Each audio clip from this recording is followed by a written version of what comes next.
3 livres que j'emporterai sur une île déserte. Ma dernière lecture met en scène une bibliothécaire qui s'interroge justement dans le premier chapitre sur quels seraient les ouvrages de son lieu de travail qu'elle emporterait si elle devait aller sur une île déserte, et je ne pouvais pas ne pas faire l'exercice. Le premier, sans hésiter, ce serait Le Chant d'Achille de Madeline Miller. C'est simple.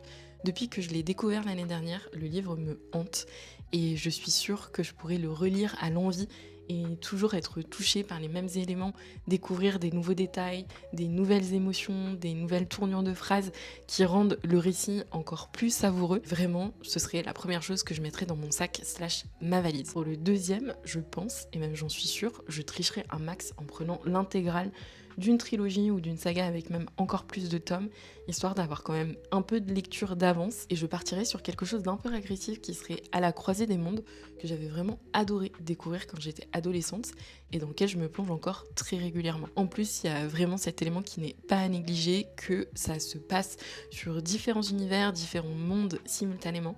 Donc même si je ne quitte pas physiquement ma petite île déserte, ça me permettra de prendre des vacances et de voyager, du moins intellectuellement. Et en troisième, là ça passe ou ça casse, mais je pense que je partirai sur une découverte.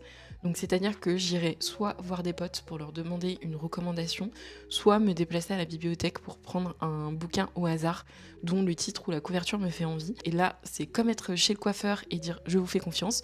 Soit c'est un banger absolu et je me retrouve avec un nouveau livre à lire à foison, soit c'est un flop intersidéral et je n'ai plus que 2 livres à faire tourner dans ma fameuse routine. Anyways, je serais curieuse de découvrir ta sélection, et pas uniquement parce que je cherche des nouveaux livres pour cet été.